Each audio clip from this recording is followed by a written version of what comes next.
السلام علیکم، welcome back to قصہ سار یوٹیوب چینل۔ قصہ سار میں دوبارہ خوش آمدید۔ میں ہوں آپ کی میزبان اتروبہ سماغ۔ میں آج آپ کے لیے لائی ہوں رمشا انصاری کا تحریر کردہ ناول قلب وفا، ایپیسوڈ نمبر 47۔ ایپیسوڈ کو شروع کرنے سے پہلے ہمارے چینل کو سبسکرائب، ویڈیو کو لائک اور بیل آئیکن بٹن دبانا مت بھولنا تاکہ آپ کو ہماری مزیدار کہانیاں نان سٹاپ ملتی رہیں۔ چلے اب چلتے ہیں ناول کی طرف۔ یا اللہ، وہ درد سے بلکنے لگی تھی مگر مقابل حیوانیت پر اترا ہوا تھا۔ بولو، کرو گی سائن؟ عمر پھر سے استفسار کرنے لگا، جس پر روشانے نے نفی میں سر ہلا دیا تھا۔ روشانے کا انکار سن کر عمر نے پھر بیلٹ اس کی کمر پر کھینچ کے مارا تھا۔ اس بار روشانے کی چیخ فضا میں بلند ہو کے در و دیوار میں جذب ہو گئی تھی۔ کمر میں اٹھتی ٹھیسیں اور سر میں اٹھتا درد ناقابل برداشت تھا۔ اس نے دونوں ہاتھ اپنے پیٹ کے گرد باندھ کر سر جھکایا اور شیان کو پکارنے لگی۔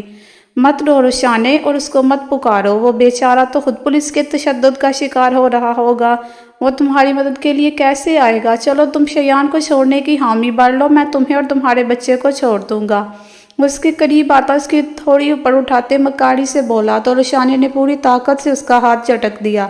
میں نے شیان سے وعدہ کیا تھا وفا کا، اور یہ وفا دل سے ہے، اور دل سے وفا کرنے والے کبھی تکلیفوں یا مجبوریوں میں آ کے وفا نہیں چھوڑتے، اور تم جیسے شخص پر میں تھوکنا بھی پسند نہیں کروں گی۔ وہ حقارت سے پختہ لہجے میں بولی تو عمر کی آنکھوں میں خون اتر آیا۔ اس نے روشانے کو بالوں سے پکڑ کر سیدھا کیا اور بیلٹ سے اس کے پیٹ پر وار کرنے والا تھا جب کھڑکی کا شیشہ توڑ کر کوئی کمرے میں داخل ہوا اور عمر کی پشت پر جست لگاتا اسے نیچے گرا گیا۔ روشانے نے تڑپ کر پیچھے کی جانب دیکھا تھا جہاں شیان کھڑا نم آنکھوں سے اسے دیکھ رہا تھا۔ عمر ابھی تک زمین پر پڑا یہ سب سمجھنے کی کوشش کر رہا تھا کہ اچانک شیان یہاں سے کیسے نمودار ہو گیا۔ شیان اپنے شوہر کو دیکھ روشانے کی خوشی کی انتہا نہیں تھی۔ خدا نے اس کی مراد سن لی تھی۔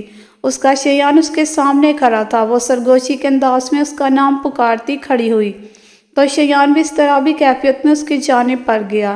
شیان، یہ ہمارے بچے کو مارنا چاہتا تھا۔ وہ روتی ہوئی اس کے سینے سے جا لگی تو شیان نے تڑپ کر اسے خود میں میچ لیا۔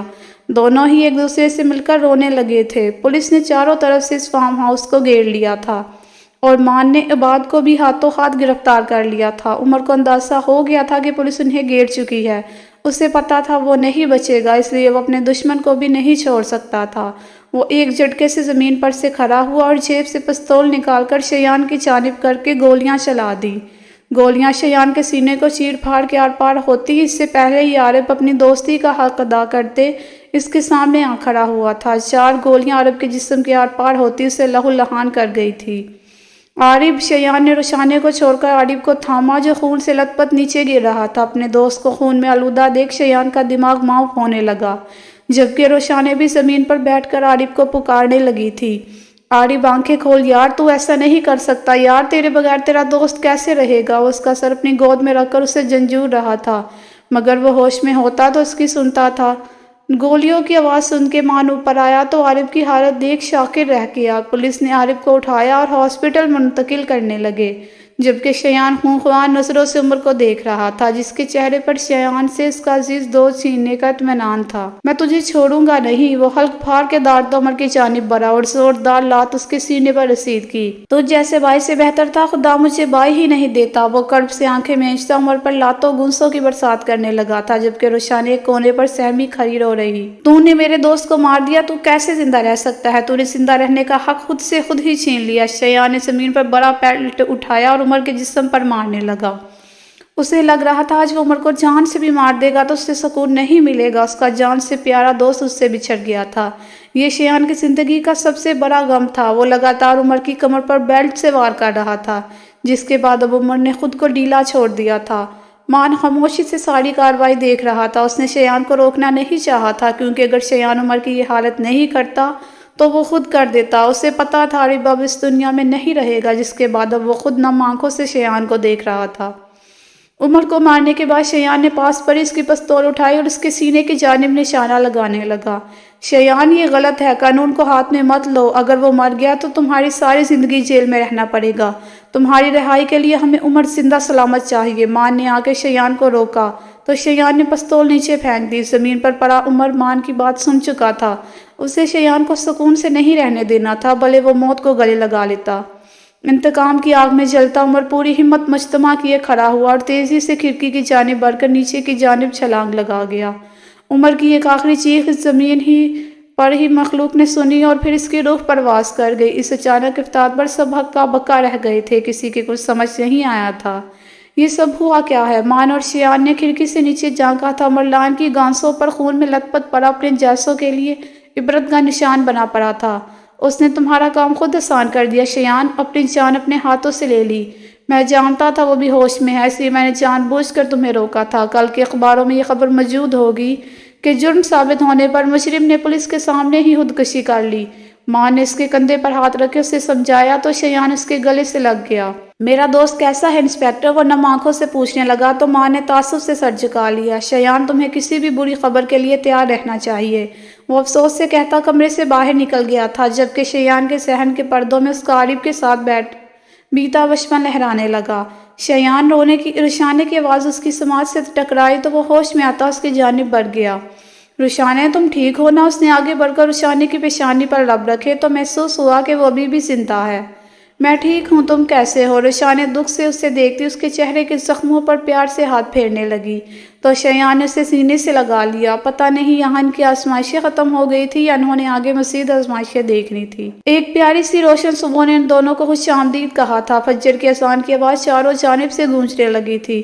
پولیس نے عمر کی لاش کو اور عباد کو حراست میں لے لیا تھا۔ اپنی رشانے کو سینے سے لگائے چلتا ہوا وہ بھی اس فارم ہاؤس سے باہر نکل آیا تھا۔ وہ ہاسپٹل کی بینچ پر سر جھکائے بیٹھا تھا۔ رشانے کی طبیعت کچھ ٹھیک نہ تھی، اس لیے اسے اندر روم میں ڈرپ لگ رہی تھی، جبکہ بالکل سامنے بنی آئی سی یو میں عارف زندگی اور موت کی کشمکش میں مبتلا تھا۔ مسلسل ضبط کے مارے اس کی آنکھیں سرخ ہو گئی تھی۔ اس سے تھوڑے فاصلے پر ہی مان سینے پر ہاتھ باندھے کھڑا تھا۔ صبح سے دوپہر ہو گئی تھی مگر ڈاکٹر عارف کے متعلق بالکل خاموش تھے۔ وہ اپنی جگہ سے ہلا تک نہیں تھا اور جب تک عارف کے متعلق اسے کچھ پتہ نہ چل جاتا تب تک شاید وہ یوں ہی ساکت بیٹھا رہتا۔ ماں نے شیراز کو بھی عارف کے متعلق خبر کر دی تھی، اس لیے شیراز بھی تھوڑی دیر میں ہاسپٹل آ گیا تھا۔ وہ ہاسپٹل آیا تو شیان کو دیکھ ٹھٹک گیا۔ وہ بالکل پہلے والا شیان نہیں تھا بلکہ ایک سنجیدہ اور ڈوبدار انسان تھا۔ کیسا ہے عارف؟ وہ مان کے پاس جا کے متفکر ہوتا استفسار کرنے لگا۔ پتہ نہیں یار، ڈاکٹر نے کہا ہے اس کی جان خطرے میں ہے۔ مان شیراز کے کندھے پر ہاتھ رکھتا گویا ہوا تو شیراز دکھ سے لب بھیج گیا۔ آئی ایم سوری یار، لیکن مجھے بہت افسوس سے کہنا پڑ رہا ہے، اس جرم میں عباد بھی ملوث تھا۔ عمر نے تو خود کی جان لے لی لیکن عباد کو اب عمر قید کی سزا ہوگی۔ مان تعصب سے بولا تو شیراز دھیرے سے مسکرا دیا۔ میں انصاف کرنے والوں میں سے ہوں مان، پھر میرے بھائی کو اس کے جرم پر پھانسی کیوں نہ ہو جائے؟ اسے ایک بار اپنی غلطی کی سزا مل گئی تھی لیکن وہ پھر بھی باز نہیں آیا۔ تم میرا مت سوچنا، جس طریقے سے کیس ہینڈل کرتے ہو ویسے ہی کرنا۔ اس بار شیراز نے مان کے کندھے کو تھپکا تو اپنے دوست کی زندہ دلی دیکھ مان فخر سے مسکرا دیا۔ وہ شیراز کی زندگی کے ہر ایک پنے سے واقف تھا۔ شیراز تو شادی کب کر رہا ہے؟ تھوڑی دیر بعد مان ایسے ہی اس سے پوچھ بیٹھا تھا۔ میرا کوئی ارادہ نہیں، تو بتا کب کر رہا ہے شادی؟ شیراز بھی اسی کے انداز میں پوچھنے لگا۔ یار مجھے کوئی لڑکی نہیں ملتی میرے ٹائپ کی، جس دن ملی نہ اس دن کر لوں گا، مان کندھے اچکاتے بولا تو شیراز نے محض مسکرانے پر اکتفا کیا۔ میں شیان سے مل کر آتا ہوں، شیراز سنجیدگی سے کہتا شیان کی طرف بڑھ گیا تھا۔ وہ حال کمرے کے صوفے پر بیٹھی تیل سے مہتاب بیگم کے پیروں کی مالش کر رہی تھی۔ مہتاب بیگم صوفے پر آنکھیں موندے لیٹی تھی۔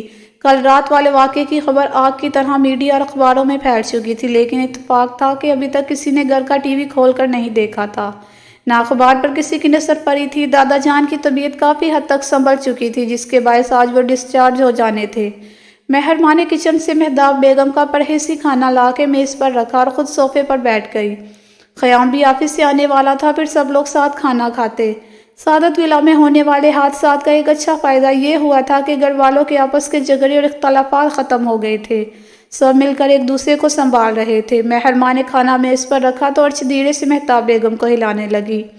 بڑی ماما کھانا آ گیا ہے۔ ارچھ کی بات سن مہتاب بیگم اٹھ کر بیٹھی اور کھانا کھانے لگی۔ بھابی بائی نہیں آئے ابھی تک؟ ارچھ نے دھیرے سے پوچھا تو مہر ماں نے نفی میں سر ہلا دیا۔ بھابی کچن سے آپ کا فون بجنے کی آواز آ رہی ہے۔ کچن سے آتی دھیمی رنگ ٹون کی آواز سن ارچھ نے مہر ماں کو مخاطب کیا تو مہر ماں تیزی سے کچن کی طرف بڑھ گئی۔ امی کی کال۔ اس نے فون کی اسکرین کو دیکھا اور پھر کال ریسیو کر لی۔ السلام علیکم امی، کیسی ہیں؟ وہ کچن کے سلیپ سے ٹیک لگا کے کھڑی ہو گئی تھی۔ مہر ماں تم نے نیوز دیکھی؟ آج کی نیوز میں تمہارے گھر کے متعلق شور مچا ہوا ہے۔ نرگس کافی ہڑبڑائی ہوئی تھی۔ جی امی میں دیکھتی ہوں۔ نرگس کی بات سن اس کے ہاتھ پیر پھول گئے تھے۔ اس نے فون کاٹا اور بھاگتے ہوئے ہال کمرے میں گئی۔ ہال کمرے میں آ کے اس نے LED کھولی اور نیوز کا چینل لگانے لگی، مگر نیوز دیکھتے ہی اس کے ہاتھ عرش اور مہتاب بیگم کے سر پر بھی آسمان ٹوٹ پڑا۔ مجرم عمر نے دنیا کے سامنے اپنی موت ظاہر کر کے اپنے بھائی پر اپنی موت کا الزام لگایا تھا، لیکن جب ان کی حقیقت کھلی اور پولیس نے انہیں پکڑا تو انہوں نے عارف نامی لڑکے پر گولیوں کی برسات کی۔ اس کے بعد عمارت سے چھلانگ لگا کے خودکشی کر لی۔ مجرم عمر کے بھائی کو کافی عرصے سے حراست میں لیا ہوا تھا، لیکن اب انہیں باعزت بری کر دیا گیا ہے۔ جس عمارت میں عمر نے خودکشی کی ہے، اس عمارت میں سے ان کی بیٹی اور بابی بھی ملی ہے۔ عارف محرمابری جگہ پر ساکت کھڑی تھی۔ جب عرش کے رونے کی آواز سن وہ ہوش میں آئی تھی۔ اس نے پلٹ کر دیکھا تو عرش بری طرح سے رو رہی تھی۔ عرش سنبھالو خود کو بیٹا، کچھ نہیں ہوگا عارف کو۔ مہتاب بیگم اسے سینے سے لگائے تسلی دے رہی تھی، مگر عرش کا پورا وجود کانپ رہا تھا۔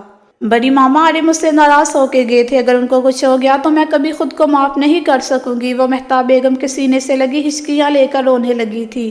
میں خیام کو فون کر دیتی ہوں، وہ ہمیں عارف کے پاس ہاسپٹل لے جائیں گے۔ محرمہ خیام کو کال ملانے لگی تھی۔ خیام محرمہ عرش کو لے کر فوری ہاسپٹل آیا تھا۔ عارف کی فیملی بھی ہاسپٹل میں موجود تھی، جبکہ شبنم اور نوید کو بھی خیام نے اطلاع دے دی تھی۔ خیام ان لوگوں کو لے کر ICU کی طرف آیا تو سامنے شیان کو بینچ پر بیٹھا پایا۔ اپنے چھوٹے بھائی کو دیکھ اس کی آنکھیں نم ہو گئی تھی۔ شیان، اس نے محبت سے شیان کو پکارا تو آشنا سی آواز سن شیان نے اپنا جھکا ہوا سر اٹھا کے خیام کو دیکھا تھا۔ بھائی، وہ کرب سے کہتا اپنی جگہ سے اٹھا اور آگے بڑھ کر خیام کے گلے سے لگ گیا۔ کتنی دیر وہ خیام کے گلے سے لگا خود پر ضبط کرنے کی کوشش کرتا رہا تھا۔ شیان، سب ٹھیک ہو جائے گا میرے بھائی، خیام نے نم لہجے میں کہتے اس کے کندھے پر ہاتھ رکھے اسے دلاسا دیا تھا۔ شیان خیام سے دور ہوا تو نظر خیام کے پیچھے کھڑی عرش پر پڑ گئی، جس کے چہرے پر کسی قسم کے کوئی تاثرات نہیں تھے۔ شیان کو ایک دم ہی چھوٹی سی لڑکی پر ترس آیا تھا، جس نے پہلے اپنی محبت کھو دی تھی اور اب اس کا شوہر زندگی موت کے عجیب کشمکش میں مبتلا تھا۔ کاش وہ عرش کو دلاسا دے پاتا، لیکن وہ تو خود کو دلاسا نہیں دے پا رہا تھا۔ ICU میں اس کا جان سے پیارا دوست تھا تو دوسرے وارڈ میں اس کی عزیز و جان بیوی غیر قارت میں تھی۔ ڈاکٹر نے کچھ بتایا؟ عارف کیسا ہے اب؟ خیام اب شیان سے استفسار کر رہا تھا۔ ڈاکٹر نے کہا ہے دعا کریں، آپ لوگ بیٹھے، میں روشانے کے پاس سے ہو کے آتا ہوں، سنجیدگی سے کہتا دوسرے روم کی طرف بڑھ گیا تھا۔ اس کی بات سن خیام نے عرش اور محرمہ کو بینچ پر بیٹھنے کا اشارہ کیا اور خود عارف کے گھر والوں سے ملنے چلا گیا۔ بھابی، عارف ٹھیک تو ہو جائیں گے نا؟ چادر میں لپیٹے اس نے بینچ پر بیٹھ کر معصومیت سے پوچھا تھا۔ انشاءاللہ عرش، تم دعا کرو، محرمہ نے محبت سے کہتے اسے سینے سے لگا لیا تھا۔ وہ ہاسپٹل سے گھر آیا تو شارجہ اور سکینہ اس کی ہی منتظر تھی۔ عباد کی وجہ سے اتنا شرمندہ تھا کہ کسی سے نظریں بھی نہیں ملا پا رہا تھا۔ کتنا مان تھا اس کو عباد پر، اور عباد نے کیا کیا؟ اس کے ذرائع اور دولت کو غلط کام میں استعمال کیا۔ اسے ایک بات سمجھ نہیں آتی تھی کہ زندگی اسے سکھانا کیا چاہتی ہے۔ وہ ہر جگہ ٹھوکر کیوں کھا جاتا تھا؟ عارف ٹھیک تو ہے نا؟ اس کی خاموشی دیکھ شانزے نے خود ہی پوچھ لیا تھا۔ پتہ نہیں، ابھی کچھ نہیں کہہ سکتے، شیراز مختصر سا جواب دے کر اپنا کوٹ اتارتا اپنے کمرے کی طرف بڑھ گیا تھا۔ آج اسے بہت ضرورت تھی کسی ہمدرد کی، کسی ایسے شخص کی جس کے کندھے پر سر رکھ کر وہ چند مل سکون محسوس کر سکے۔ آج پھر شیراز صاحب کو بہت صدمہ پہنچا ہے۔ بیچارے جس سے محبت کرتے ہیں وہی شیان کو تکلیف پہنچ جاتی ہے، سکینہ تعصب سے کہتی کچن کی طرف بڑھ گئی تھی۔ آج تو شیراز کا دکھ اسے اپنے دل پر بھی محسوس ہو رہا تھا۔ آج اسے لمبے چوڑے شیراز سے خوف نہیں آ رہا تھا، بلکہ اسے ہمدردی محسوس ہو رہی تھی۔ یہ ہمدردی تھی یا محبت کا جذبہ، اس بات کو سمجھنے سے وہ قاصر تھی۔ کتنے سالوں سے اس گھر میں رہ رہی تھی، شیراز نے کبھی اس کی طرف نظر اٹھا کے نہیں دیکھا تھا۔ اس کی انہی باتوں پر تو شاید شانزے کا دل شیراز کی جانب مائل ہو گیا تھا۔ کچھ وقت تک وہی کھڑے رہنے کے بعد اس کا رخ کچن کی جانب تھا۔ کچن میں آنے کے بعد اس نے اسٹرانگ چائے بنائی اور شیراز کے کمرے کی طرف چل دی۔ وہ چائے کی پیالی لے کر شیراز کے کمرے کی طرف آئی تو دیکھا کمرے کا دروازہ بند تھا۔ اس نے ہینڈل پر ہاتھ رکھا تو دروازہ کھلتا چلا گیا۔ شیراز آنکھوں پر ہاتھ رکھے بیڈ پر سیدھا لیٹا ہوا تھا۔ کسی کی آہٹ اسے کمرے میں محسوس ہوئی تو اس نے آنکھوں پر سے ہاتھ اٹھائے سامنے دیکھا تھا۔ وہ چائے کا کپ لیے کھڑی اسی کی جانب دیکھ رہی تھی۔ آپ کے لیے چائے لائی ہوں، شیراز کی سوالیہ نظریں دیکھ وہ دھیرے سے بولی تو شیراز نے اسے کپ سائڈ ٹیبل میں رکھنے کا اشارہ کر دیا۔ کپ ٹیبل پر رکھنے کے بعد وہ رک کر شیراز کی جانب دیکھنے لگی تھی۔ کیا ہوا، کوئی بات ہے؟ اس کے چہرے پر معصومیت دیکھ دھیمے لہجے میں پوچھنے لگا۔ آپ پریشان ہیں تو مجھے بالکل اچھا نہیں لگ رہا۔ انسان کو کوئی دوست، کوئی ہمدرد چاہیے ہوتا ہے اپنے دکھ غم بانٹنے کے لیے۔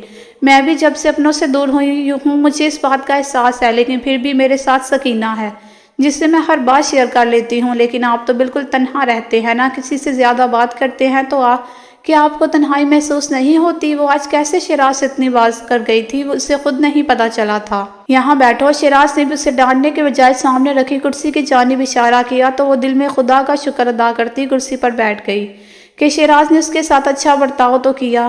تمہیں پتا ہے شانزے، تمہاری بات نے دل چھو لیا۔ میں ہمیشہ سے محبت کے لیے ترسا ہوں۔ میرے ماں باپ نے مجھے اپنی محبت سے محروم رکھا۔ میں جس لڑکی کو چاہتا تھا وہ مجھے نہیں ملی۔ اس کے بعد میں نے عباد کو خود سے بڑھ کر رکھا، اس کے لیے سب کیا، لیکن اس نے بھی مجھے کسی کو منہ دکھانے لائق نہیں چھوڑا۔